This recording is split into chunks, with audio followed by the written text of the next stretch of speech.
Shalom, Shalom. Saya mengucapkan selamat hari Minggu, selamat mendengarkan firman Tuhan. Orang benar hidup oleh iman.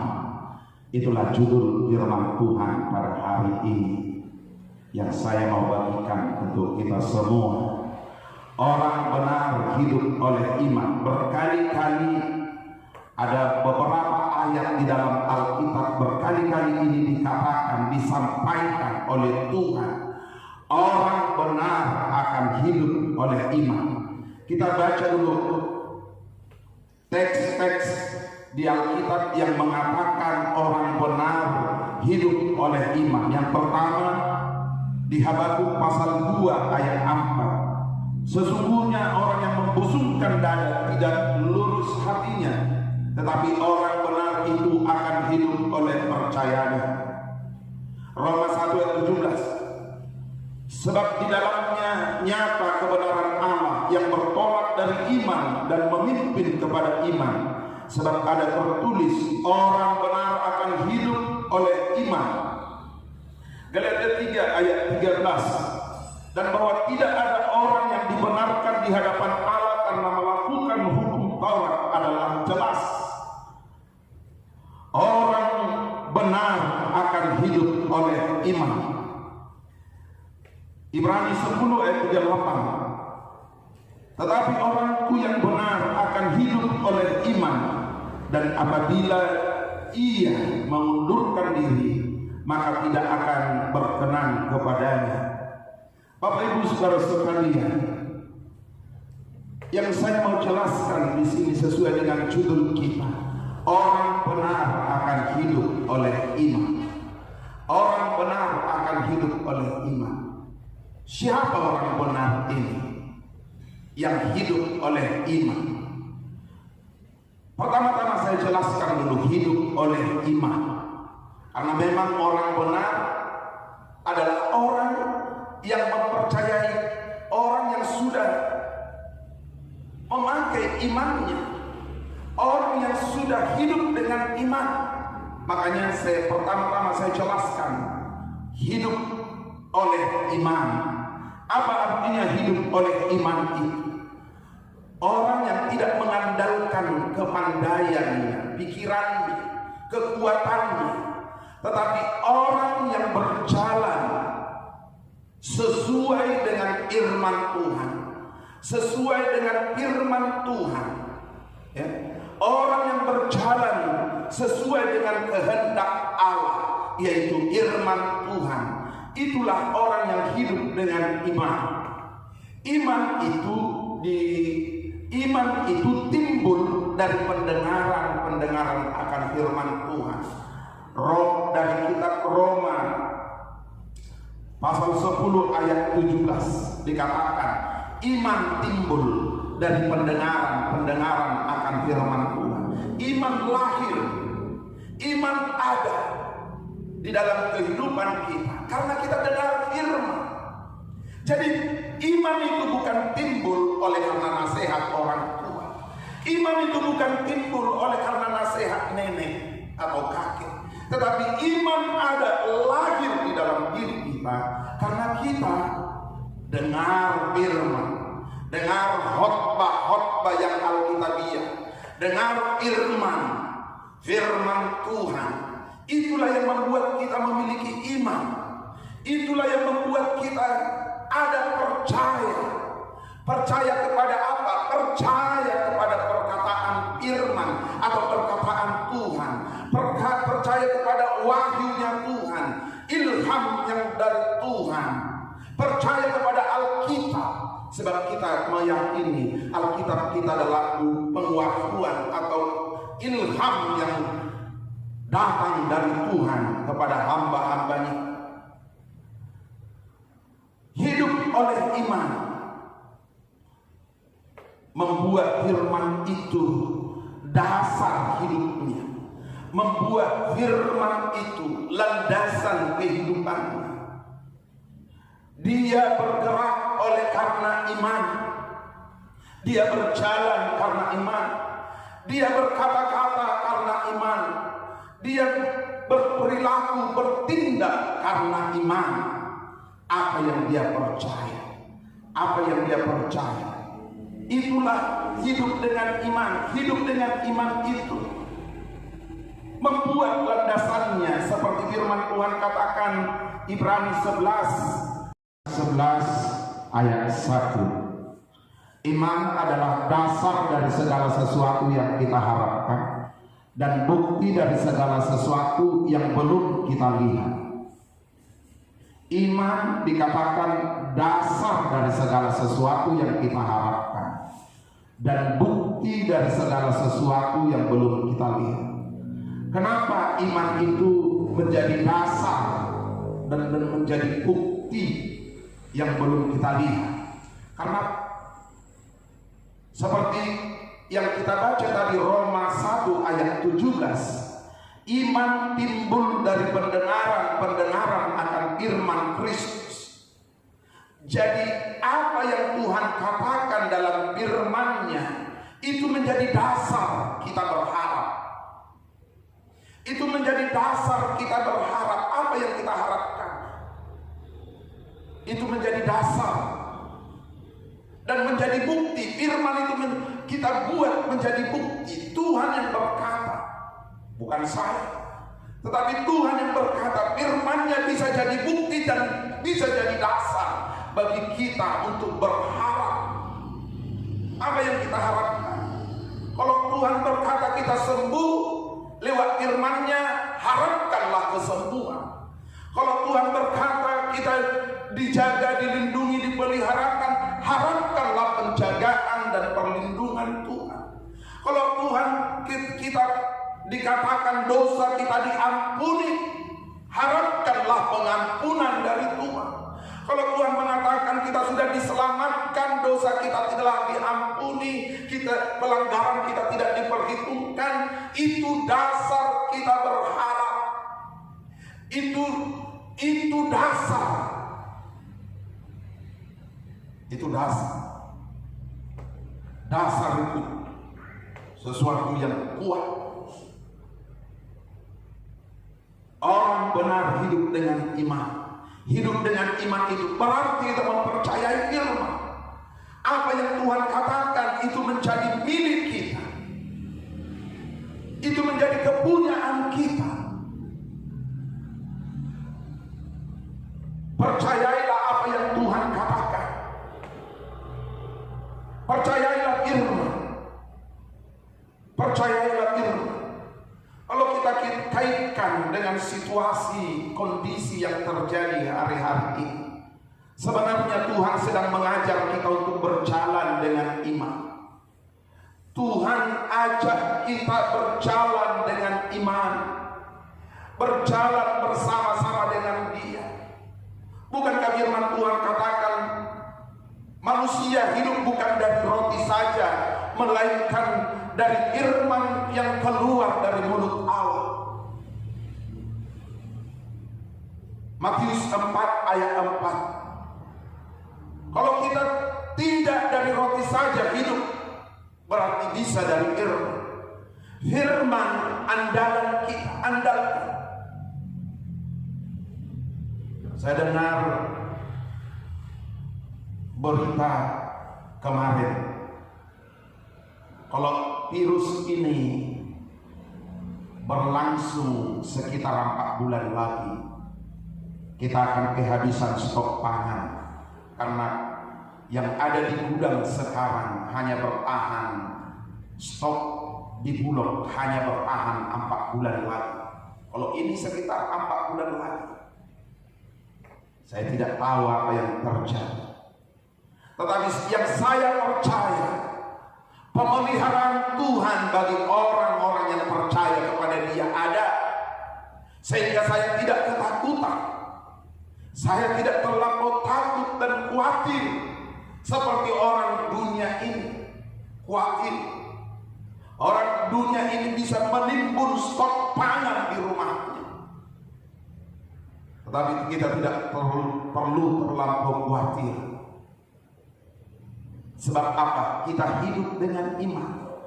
Kalau Tuhan berkata Tuhan beserta dengan kita, artinya Tuhan akan membela kita dalam setiap kehidupan kita.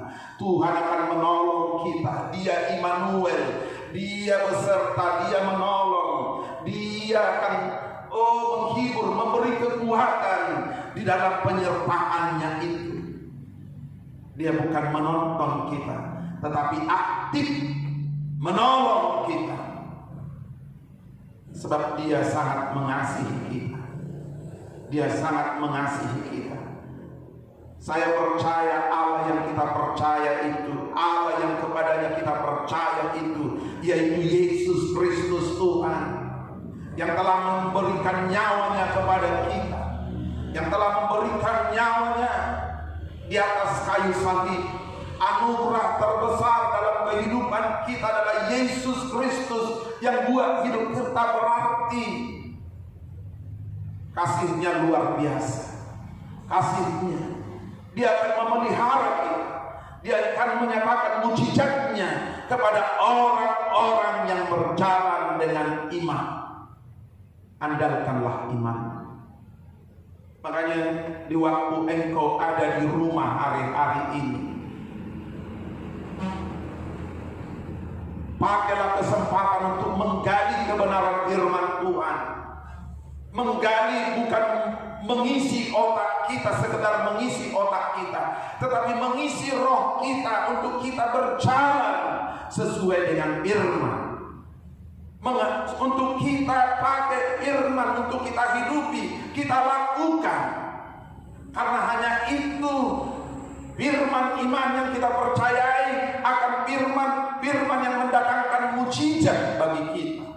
Firman yang kita perkatakan dan kita percayai, itulah firman yang kita lakukan, itulah firman yang akan mengubah keadaan kita. Bapak Ibu saudara sekalian, hidup oleh iman. Sampai kapan ini berlaku bagi kita? Sampai Maranatha Yesus datang yang kedua kali. Jangan lepaskan iman. Jangan tinggalkan iman. Pusat iman kita sebenarnya adalah Yesus. Pokok daripada iman kita adalah Yesus. Pusat iman kita adalah Yesus. Tentang apa yang Dia kerjakan bagi kita di atas kayu salib, apa yang Dia lakukan untuk kita, itulah menjadi pokok iman kita. Kasih-Nya yang luar biasa itu, jangan itu sampai menjauh daripada kita. Tetap percaya, tetap percaya. Hiduplah dengan iman, percaya firman. Buat itu menjadi dasar bagimu berharap. Firman itu menjadi bukti yang belum kita lihat. Sama seperti Abraham membuat apa yang Tuhan katakan kepada dia, itu dia buat dasar berharap. Dan apa yang Tuhan katakan, janji Tuhan yang datang kepada dia buat itu menjadi suatu bukti yang kepada apa yang belum terlihat. Dia buat firman Tuhan itu menjadi dasar dia berharap dan bukti kepada yang belum terjadi, kepada yang belum nyata. Dia buat firman itu menjadi seolah-olah sudah nyata. Kalau hari-hari ini engkau sakit, yakinilah firman Tuhan katakan dalam 1 Petrus pasal 2 ayat 28. Bagian B, oleh bilur-bilurnya kamu telah sembuh. Artinya untuk kesembuhan, untuk segala sakit penyakit Yesus telah kerjakan 2000 tahun yang lampau untuk kita. Percayalah, kamu telah sembuh. Bagaimana kita sembuh? Percayai apa yang Tuhan katakan. Memang bukan salah ke dokter, tidak salah ke dokter, tetapi jangan terlampau mengandalkan dokter.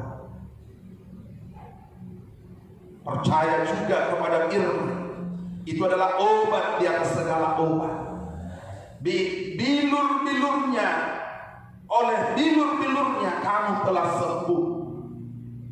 Kamu, artinya Yesus sudah kerjakan. Dia tahu kita akan terserang penyakit wabah, tetapi Yesus sudah menyediakan. Percayalah obat di atas segala obat. Percayalah kepada firman. Perkatakan firman-Nya. Ini salah satu kekuatan kita. Inilah orang yang hidup dengan iman. Selalu perkatakan di musim wabah ini, di saat-saat wabah ini, engkau berkatakan, bilur-bilur Yesus telah menyembuhkan saya. Biar mulutmu limpah dengan perkataan firman ini. Saya percaya engkau akan terproteksi. Engkau akan, daya tahan tubuhmu akan kuat. Bukan karena makanan, obat yang engkau minum, tetapi oleh bilur-bilur Yesus yang engkau yakini mengalir di dalam tubuhmu. Darah Yesus mengalir dalam tubuhmu. Ini orang hidup dengan iman, mempercayai apa yang Tuhan katakan, mempercayai apa yang Tuhan sudah kerjakan bagi kita, mengakuinya. Firman Tuhan katakan di dalam kitab Roma pasal 10, dengan hati orang percaya dan dibenarkan, dengan mulut mengaku orang diselamatkan. Apa yang engkau percayai dengan hatimu, engkau akan dibenarkan. Tetapi tidak cukup di situ. Akui dengan mulutmu, akui, perkatakan firman Tuhan. Firman Tuhan itu akan nyata dalam hidupmu. Inilah orang yang hidup oleh iman. Kita lihat yang kedua, orang benar dikatakan. Siapa orang benar ini? Saya boleh katakan orang benar ini adalah orang Kristen atau pengikut Kristus. Tetapi tidak semua pengikut Kristus orang benar. Tidak lantas semua pengikut Kristus orang Kristen orang benar. Siapa orang benar ini? Yang hidup oleh iman. Siapa orang benar ini yang hidup oleh iman? Kita lihat siapa orang benar ini. Orang benar ini orang yang sudah berjalan dengan iman, orang yang sudah berkata-kata dengan iman, orang yang sudah berpikir dengan iman. Artinya iman tadi timbul, terbit, ada, lahir dalam diri kita karena kita dengar firman. Artinya orang benar itu orang yang sudah memiliki iman, orang yang sudah percaya firman, orang yang sudah berjalan dengan firman, orang yang sudah melakukan firman. Inilah orang benar. Orang benar. Dari diri kita sendiri kita tidak ada kebenaran. Dari diri kita sendiri tidak ada kebenaran. Dan tidak pernah kita menjadi orang benar dari diri kita sendiri. Kita orang jahat, kita orang berdosa, kita orang gagal, orang yang tidak mampu. Dari mana kita tahu itu? Dari kebenaran firman, dari hukum Taurat. Hukum Taurat diberikan untuk menyatakan siapa sebenarnya kita. Dari hukum Taurat kita tahu kita pemberontak. Dari hukum Taurat kita tahu kita orang berdosa. Dari hukum Taurat kita tahu kita orang terkutuk. Dari hukum Taurat kita tahu kita sudah dijatuhi hukuman mati. Dari hukum Taurat.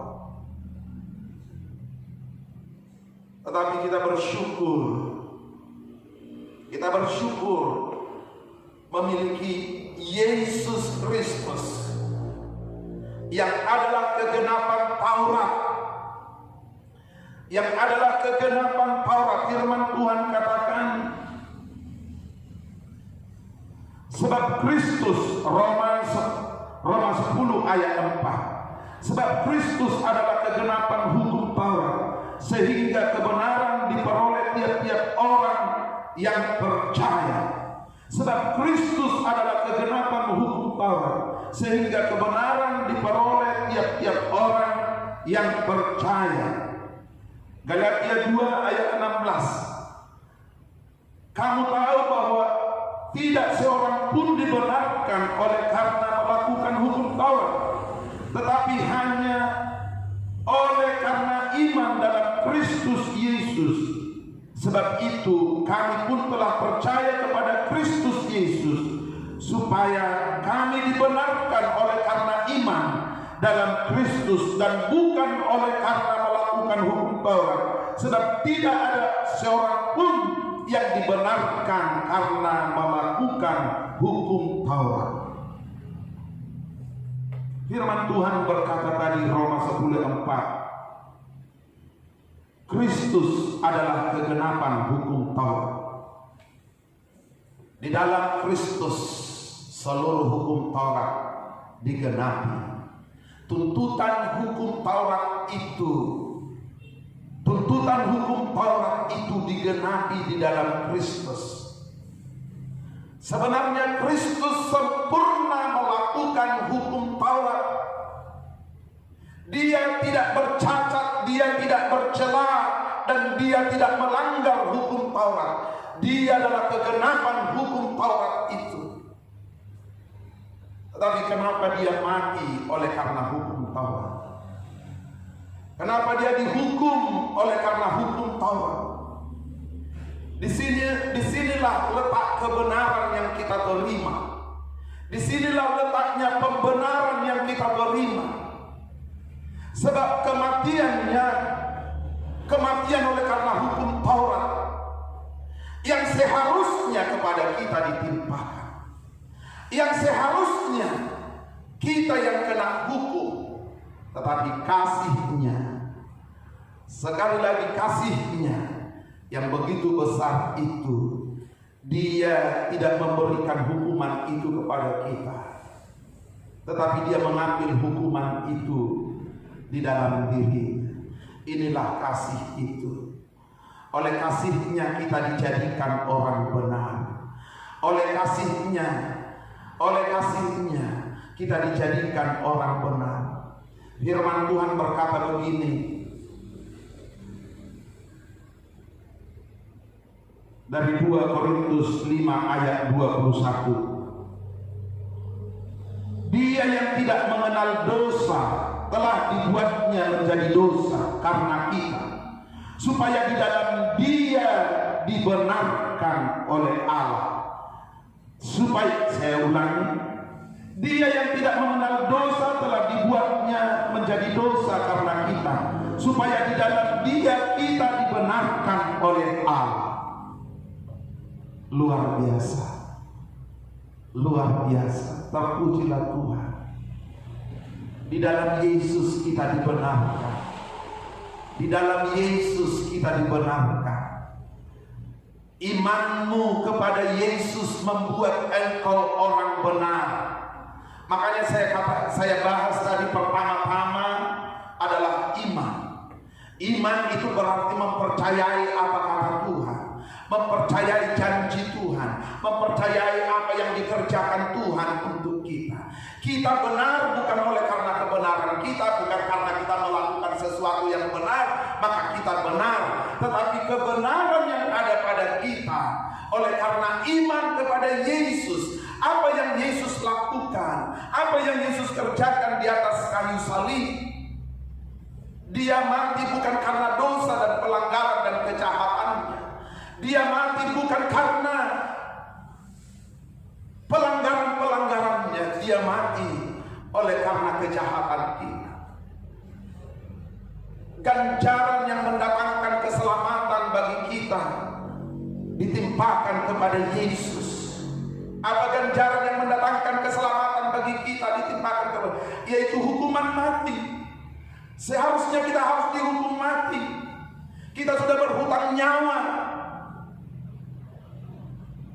oleh karena hukum Taurat. Hukum Taurat menuntut kita dihukum mati, nyawa ganti nyawa, gigi ganti gigi.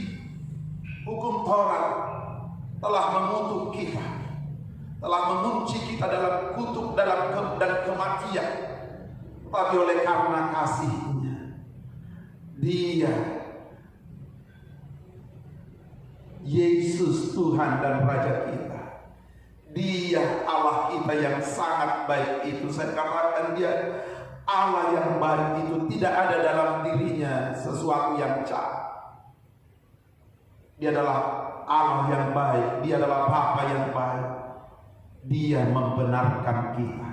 Dia membenarkan kita bukan karena perbuatan kita, tetapi karena iman kita kepada apa yang Yesus lakukan di atas kayu salib. Itulah yang membenarkan kita. Iman kita kepada apa yang Yesus kerjakan di atas kayu salib itu yang membenarkan kita, bukan karena perbuatan kita.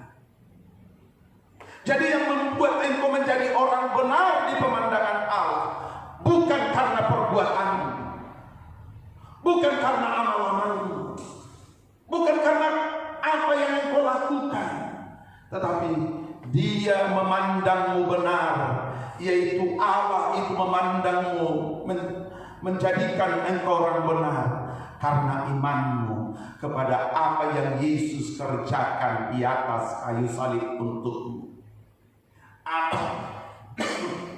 Apa yang Yesus lakukan di atas kayu salib, Dia mati untuk kita. Hendaknya kita memandang seperti itu, hendaknya kita melihat seperti itu. Kematian Yesus itu adalah kematian kita. Dia mati bukan karena dosanya, tetapi karena dosa kita. Makanya kita harus mengakui kematian Yesus itu adalah kematian kita oleh karena dosa kita. Jadi kita sudah mati bersama-sama dengan Kristus di dalam dosa. Kita sudah mati, dan kebangkitan Kristus itu adalah seperti itu juga kita akan dibangkitkan dari antara orang mati.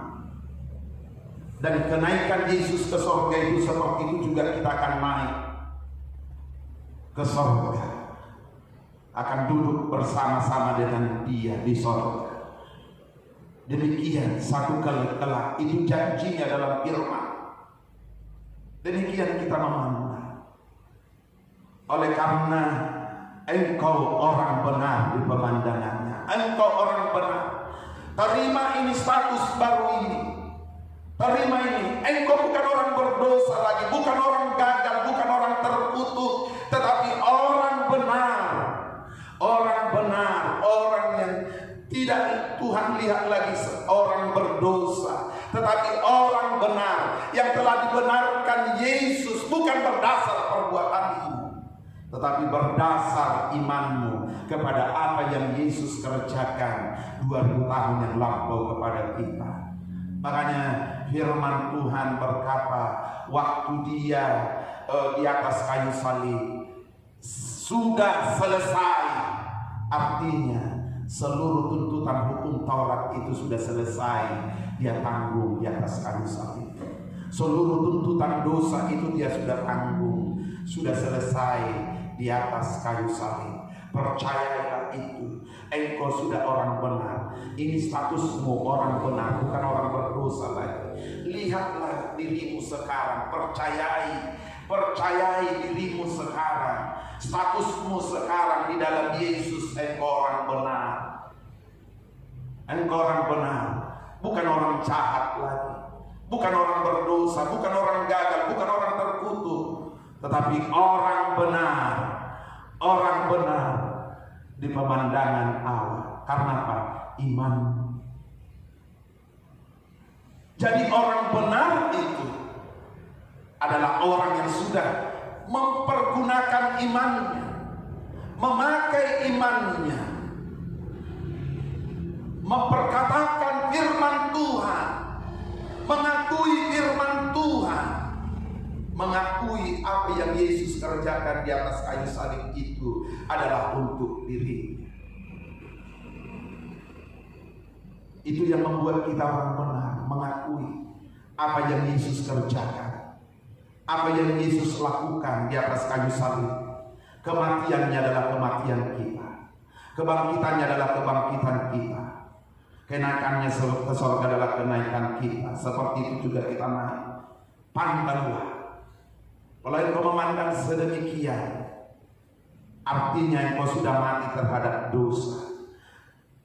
Karena kematian Yesus adalah kematian karena dosa, tetapi bukan karena dosanya, karena dosaku, karena dosamu sudah diangkutnya. Dia yang tidak mengenal dosa telah dijadikan dosa oleh dosa kita, supaya kita dijadikan benar oleh kebenarannya.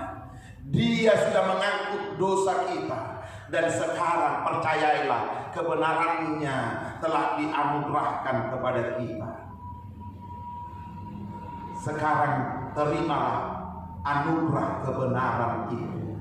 Percayailah dirimu, engkau orang benar. Sampai kapan engkau orang benar? Sampai Maranatha Yesus datang yang kedua kali. Jangan tinggalkan imanmu, jangan lepaskan imanmu. Engkau adalah orang benar, sebab Kristus Yesus yang membenarkanmu, bukan dari perbuatan-perbuatanmu, bukan dari tingkah lakumu, bukan dari usaha-usaha kita. Memang betul, orang yang beriman pasti ada tindakan. Orang beriman pasti ada perubahan tingkah laku, ada perbuatan. Sebab iman tanpa perbuatan dikatakan mati. Orang beriman pasti hidupnya berubah, hidupnya bertobat, hidupnya semakin baik, hidupnya semakin seperti Yesus. Itu sudah satu kepastian. Orang benar itu hidupnya akan semakin seperti Yesus. Itu satu kepastian. Kalau engkau orang benar, teruslah pelihara kasih karunia kebenaran yang ada di dalam dirimu, yang engkau sudah terima lewat Yesus, lewat apa yang Yesus kerjakan di atas kayu salib untuk kita. Orang benar akan hidup oleh iman. Terus percaya, berjalanlah dengan iman. Saya percaya kalau engkau orang benar yang hidup dengan iman di hari-hari ini, engkau tidak perlu takut, terlampau takut dengan situasi kondisi yang terjadi pada hari-hari ini. Engkau tidak perlu terlampau takut. Saya katakan sebagai gembala sidang, bekerjalah di pekerjaanmu, berusahalah di tempat perusahaanmu, berusahalah, kerjakan sambil hidup dengan iman, memperkatakan kata-kata iman, berpikir iman, sesuai dengan Mazmur 91 itu. Hatinya melekat kepadaku. Sebenarnya bukan dari bahasa Inggris, bukan melekat. Hatinya mencintai aku. Hatinya mencintai aku.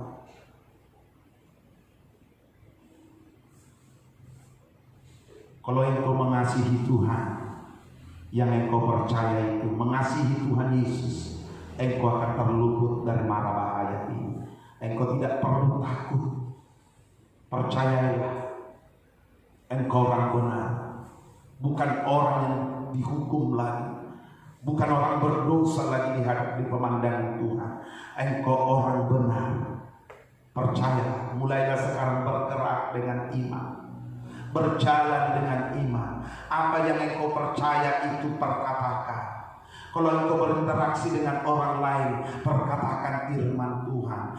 Darah Yesus menutup bungkus saya. Bilur-bilur Yesus menyembuhkan saya. Bilur-bilur Yesus menyembuhkan saya. Percayai, apa yang Yesus kerjakan di atas kayu salib itu adalah untukmu. Dan ada darah Yesus mengalir di dalam tubuhmu. Percayai. Sebab darah yang mengalir di bukit Golgota itu adalah untuk kita. Dan sudah ada di dalam tubuh kita. Kapan itu kita terima? Di waktu kita perjamuan kudus. Sudah ada darah Yesus itu. Dan saya percaya kuasa darah Yesus itu tidak berubah. Dahulu, sekarang, sampai selama-lamanya. Selama engkau percaya engkau akan terproteksi dari penyakit yang mewabah pada hari-hari ini. Terus akui, hidup dengan iman, berpikir dengan iman, bertingkah laku dengan iman, hidup dengan iman. Orang benar akan hidup dengan iman. Terima kasih, Tuhan Yesus memberkati. Haleluya. Mari kita berdoa. Mari kita berdoa. Haleluya. Terima kasih Tuhan buat firman yang kami sudah dengar. Orang benar berjalan hidup dengan iman. Berkati firman-Mu, jadikan seluruh jemaat-Mu jadi pelaku-pelaku firman. Di dalam nama Tuhan Yesus Kristus kami berdoa.